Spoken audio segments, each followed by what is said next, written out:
लक्षात ठेवा, एखाद्याची चूक ही त्याच्या कानात सांगा, गावभर नाही, अशाने तुमची किंमत वाढेल. 2. आजपासून एकच गोष्ट कायम लक्षात ठेवा, आपण परिस्थितीला कधीही शरण जाता कामा नये, परिस्थिती आपल्याला शरण गेली पाहिजे. 3. जे आपल्या हिशोबात बसत नाही त्यांचा जास्त विचार करायचा नाही, मग ती वस्तू असो किंवा माणसे. 4. कोणावर नाराज राहण्यापेक्षा आपल्या आयुष्यामध्ये त्याचे महत्त्व कमी करा. 5. आयुष्य आनंदी ठेवायचे असेल तर स्वाद आणि वाद या दोन्ही गोष्टींचा त्याग केला पाहिजे. स्वाद सोडला तर शरीराला फायदा आणि वाद सोडला तर नात्याला फायदा. 6. समुद्रात कितीही मोठे वादळ आले तरी समुद्र आपली शांतता कधीही सोडत नाही. 7. चांगल्या हृदयाने खूप नाती बनतात आणि चांगल्या स्वभावाने ही नाती जन्मभर टिकून राहतात. 8.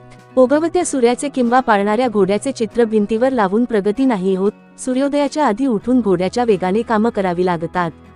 9. विचार करण्यासाठी वेळ द्या, पण एकदा का कृती करण्याची वेळ आली की विचार करणे थांबवा आणि स्वतःला कार्यात झोकून द्या.